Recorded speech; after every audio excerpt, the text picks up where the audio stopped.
আমার একটা বাজে বদ অভ্যাস হলো কোনো কিছু কিনলেই আমার সঙ্গে সঙ্গে সেটাকে ইউজ করতে হবে। কতজনকেই দেখি কি সুন্দর রেখে টাইম অনুযায়ী ওটাকে ইউজ করে, কিন্তু আমার ওসব চলে না।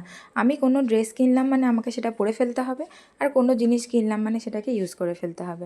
আমার আবার ওসব ধৈর্য টৈর্য একদমই নেই। তো ভাবলাম কালকে যখন কড়াটা এসছে মনটা খুঁতখুঁত করছিল, আজকের রান্নাটা ওই কড়াটা ইউজ করেই করেছি। তাই দিব্যেন্দু অনেক দিন ধরেই বলছিল যে খোলা চচ্চড়ি খাবে, বাট আমি রান্নায় অথেন্টিক বাঙালি রান্না আমি সেরমভাবে পারি না। যেটুকুনি যা পেরেছি টুকটাক এখন শিখে শিখে আইডিয়া হয়ে গেছে। তো সকালে যেহেতু জলখাবারে করেছিলাম পরোটা দিয়ে আলু পটল কুমড়োর ছেঁচকি, পটলের আলুর আর কুমড়োর খোলা একটু একটু করে ছিল। তো ভাবলাম আজকেই খোলা চচ্চড়ি করে ফেলি। তো দিদিভাইকে কল লাগালাম কীরম করে করতে হয়। ও বলল বেসন বড়া দিয়ে করতে হবে।